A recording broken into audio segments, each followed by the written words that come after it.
Pymes, Perú. Doctora Gloria Chumpitas, muy buenas tardes. Muy buenas tardes, Rómulo. El día de hoy, compartiendo otra tarde de educación y salud, tenemos al doctor Javier Díaz Ferrer. Él es médico gastroenterólogo y vamos a tocar un tema que ha impactado cuando hemos puesto una foto en el Facebook, gastritis. Bienvenido, doctor Javier Díaz. Gracias por la invitación, buenas tardes. Estamos acá dispuestos a absolver todas las preguntas y las dudas. Ya en la semana pasada nos quedamos impresionados cuando hablábamos de cáncer gástrico y creo que hemos hecho lo inverso. Deberíamos haber conversado primero sobre gastritis. ¿Qué es la gastritis, doctor? Bueno, la gastritis es un problema muy prevalente en la población y muchas veces no acudimos al médico porque la sintomatología probablemente no es muy intensa, pero es un problema con el que convivimos día a día y que probablemente dentro de las causas más importantes de gastritis sea el estrés cotidiano en el que nos vemos sometidos, los malos hábitos alimentarios y seguramente algunas otras causas que iremos discutiendo más adelante, pero en términos prácticos, cuando hablamos de gastritis, hablamos de la inflamación de la mucosa del estómago. Y usted estaba hablando de una alta prevalencia, pero también podríamos decir que hay un subdiagnóstico de la gastritis. Muchas personas no toman en consideración el dolor que puedan tener en clásicamente, decimos nosotros, en la boca del estómago, ¿no?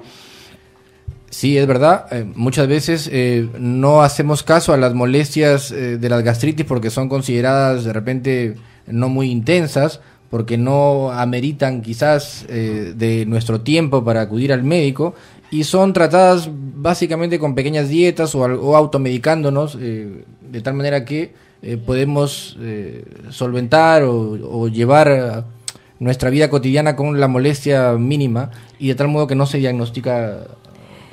Usted habló sobre los hábitos alimenticios, ¿no? Me estaban preguntando, por ejemplo, qué pasa con estos jóvenes que no se dan tiempo a tomar un buen desayuno y que van al colegio y luego comen lo que pueden y compran porque los padres les damos la propina y compran lo que está en el kiosco, que no necesariamente es lo mejor para alimentarnos. Pues probablemente una de las causas más importantes de gastritis sea este factor de los malos hábitos alimentarios. Hoy en día tenemos no solo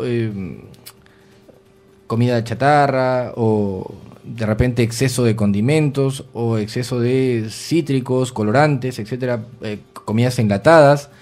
También tenemos el hecho de que muchas veces no desayunan y se van directamente a la clase del colegio, de la universidad, etcétera, sin desayunar. Encima están sometidos al estrés del día a día. Del colegio, del trabajo, de las actividades académicas en el colegio, en la universidad. Y esto se constituye en causas importantes de gastritis, ¿no?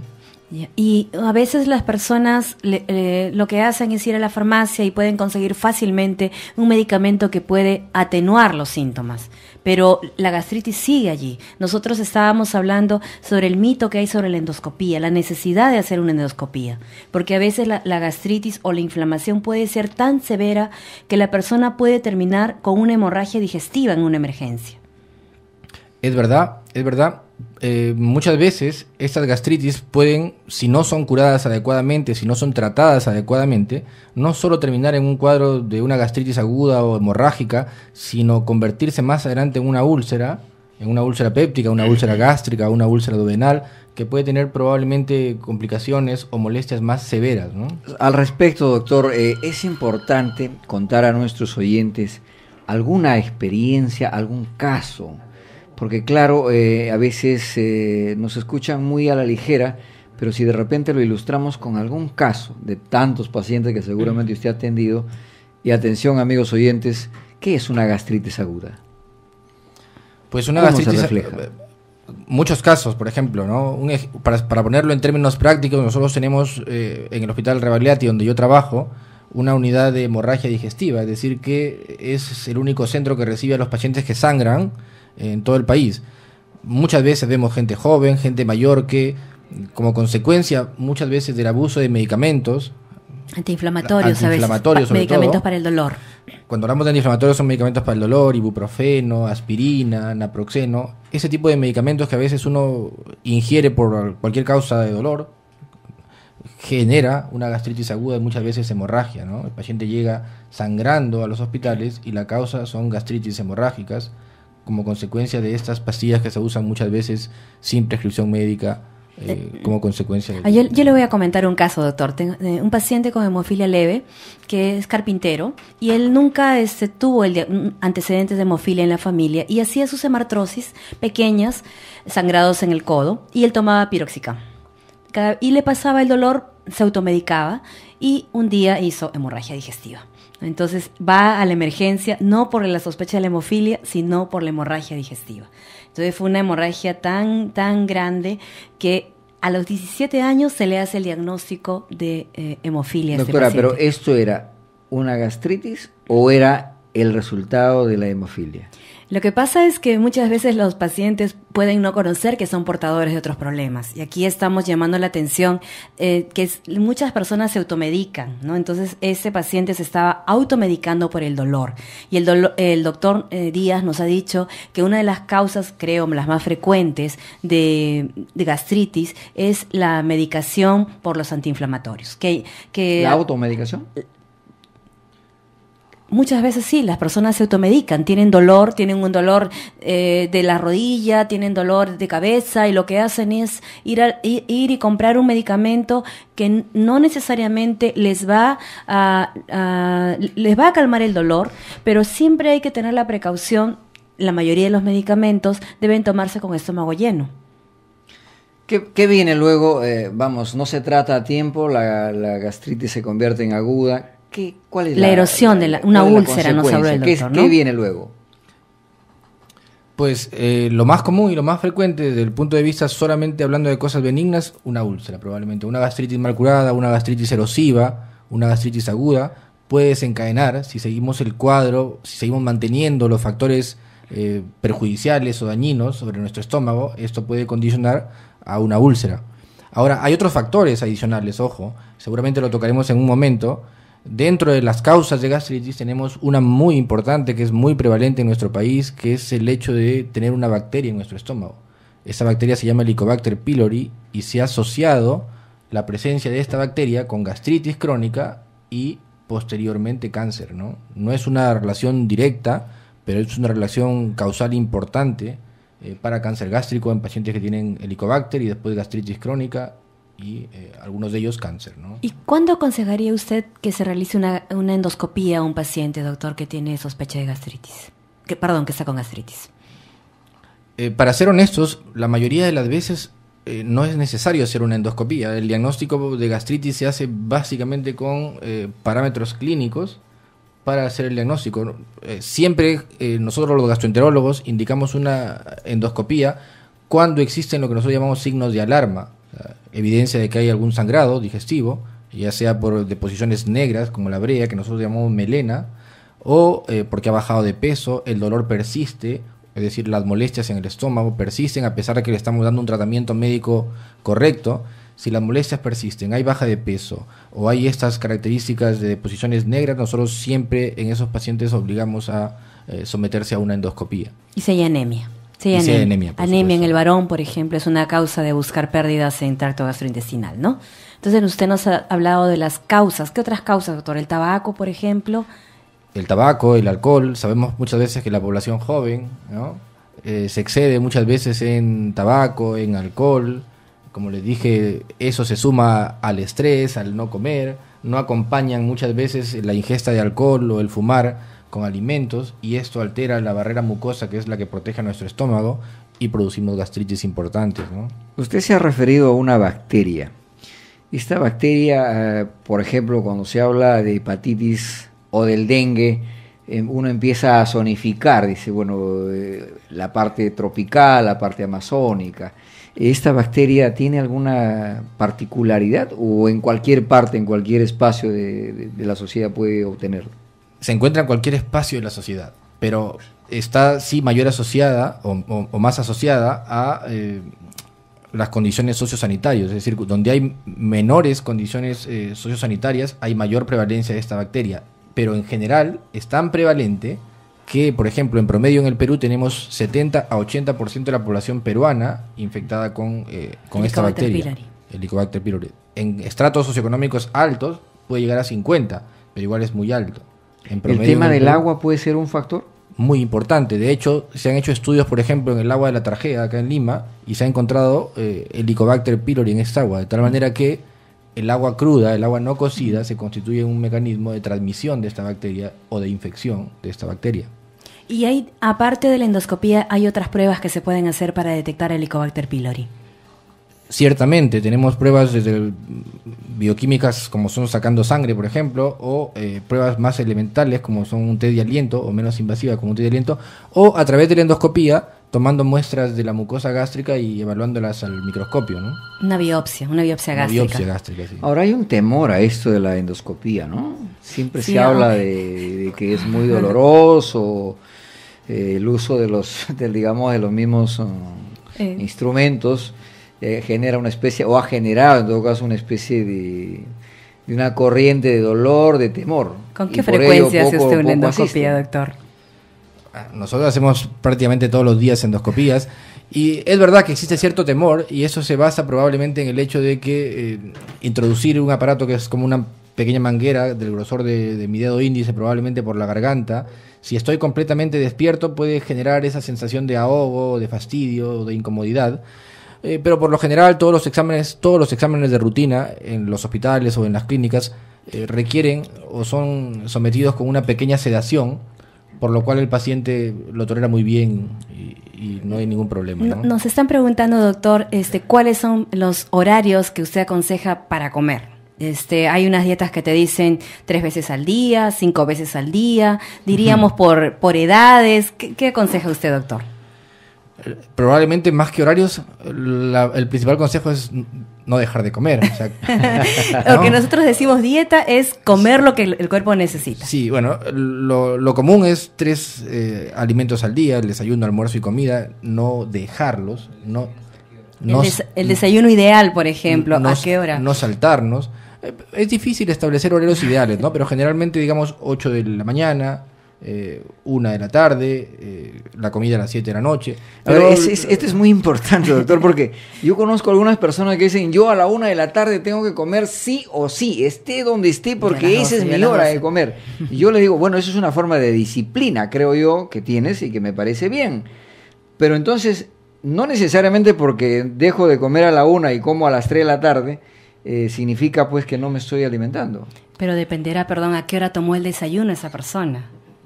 Así es. Probablemente lo más importante es que no hayan espacios tan largos de ayuno, ¿no? Porque estos espacios tan largos de ayuno son los que pueden generar... ¿Cómo cuánto, por ejemplo? Más de 8 horas, por lo menos. Okay. ¿No? Eso es importante, porque es difícil establecer los horarios fijos, ¿no? Sobre todo en las principales ciudades, no solo del país, sino del mundo, porque se vive una vía de estrés. Pero ahora si le sumamos, por ejemplo, esta costumbre, la persona sale, lo primero que hace es tomar un café y se va a trabajar.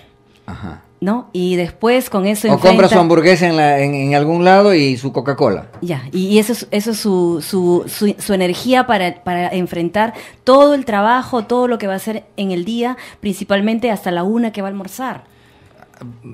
Me ha venido a la mente, ahora que han mencionado de Coca-Cola y café, que justamente esos pueden constituirse en factores importantes de gastritis. Las gaseosas, el café, el exceso de cítricos, por ejemplo, se constituyen en factores importantes también para gastritis, ¿no? Y algunos que es peor todavía, porque llegan a la oficina y bueno, ahora que está prohibido fumar de los cigarros en lugares, digamos, cerrados. Uh-huh. Pero igual, hay gente que yo conozco que hace la práctica el café más el cigarro.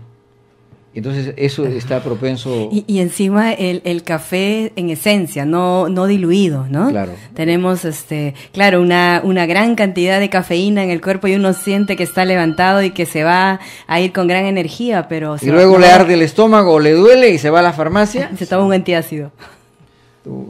Eso es la automedicación, ¿no? Es lo frecuente. Así es, y en nuestro país en realidad hay mucha facilidad para conseguir medicamentos, incluso en las farmacias sin prescripción médica, ¿no?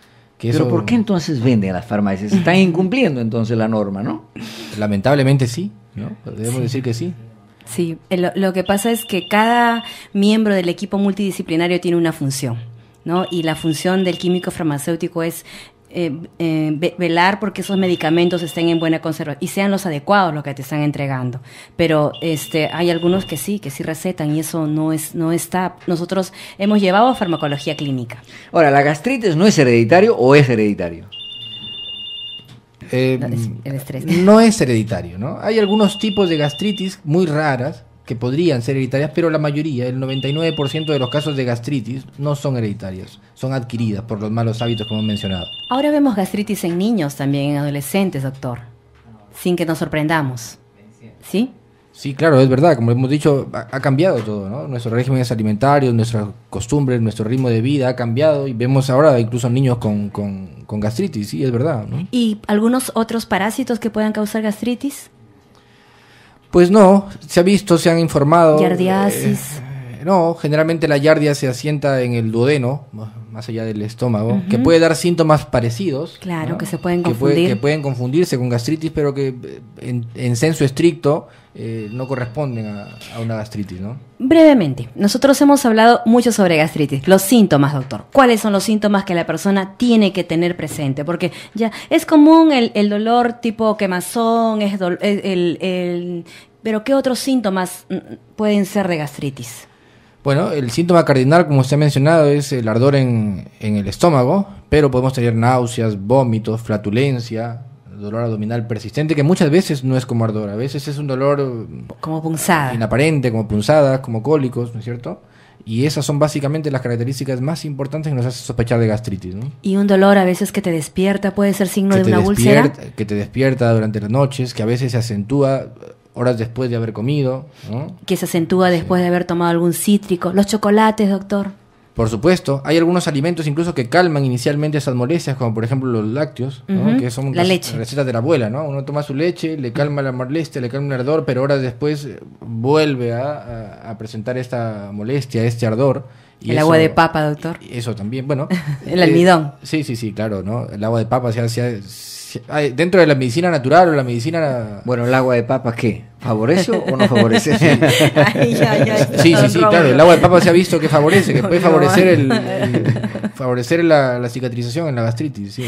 Sí, interesante. Sí, porque yo tuve un tío que tuvo gastritis y tuvo hemorragia digestiva, y mi mamá le daba el agua de papa y el jugo licuado, pero es que, ¿no? claro, en las zonas, por ejemplo, andinas o en la zona amazónica, donde a veces no hay la posibilidad de tener una farmacia cerca, menos o un médico, porque a veces tienen pues un enfermero, un profesional técnico y eso, entonces lo que han aprendido es a utilizar las costumbres ancestrales, digamos, las plantas o las raíces de los frutos del lugar, ¿no? Y la justificación es el almidón, debe ser, ¿no, doctor? Sí, debemos hacer la aclaración que probablemente esta medicina natural, ¿no? Que no es la única agua de papa, que ahora conversaremos seguramente la sangre de grado, que me resulta interesante, pero debemos hacer notar que esto funciona en los cuadros leves, ¿no? En los cuadros ya más severos de gastritis importantes. Bueno, eso de la sangre de grado, el aceite de copaíba y otros aceites que tiene la Amazonía, por decirlo así, en realidad me lo han demostrado, porque en alguna ocasión yo he trabajado en las comunidades nativas y difícil de poder salir, 7 días para salir a Chiclayo o 7 días para llegar a Iquitos, es decir, en un punto medio donde no tienes ni salida en avión, no hay carro y la lancha pues viene de cada 8 días. Entonces, complicado, y hay que adherirse al tratamiento que te dan los nativos. Y ahí me enseñaron y me decían que la sangre de grado tiene una gran propiedad curativa. Cuéntenos. Sí, sangre de grado, uña de gato se ha usado. Para nosotros los médicos que estamos más orientados a la parte científica, demostrativa, académica, a veces es difícil probar el efecto benéfico, lo podemos ver, pero muchas veces uno dice, bueno, he visto 1, 2 o 5 pacientes que les ha ido bien, pero he visto 1, 2 o 5 pacientes a los que no le ha ido muy bien. Y cuando eso sucede, uno dice, bueno, uno desde el punto de vista científico dice, mira, puede ser efectivo, pero tomémoslo con calma y con las observaciones del caso, que puede ser que tampoco te ayude mucho, ¿no? Pero en el caso de la uña de gato sí hay alcanzado reconocimientos hay científicos. Algunos fundamentos teóricos, científicos, que le otorgan a la uña de gato propiedades antiinflamatorias, a la sangre de grado, perdón, y a la uña de gato también, ya vale la concesión ahora que lo mencioné, algunas propiedades antiinflamatorias. Lo que es difícil, por ejemplo, ahora en uña de gato, es que las concentraciones en las que se prescriben, en los modos naturales, no son precisas.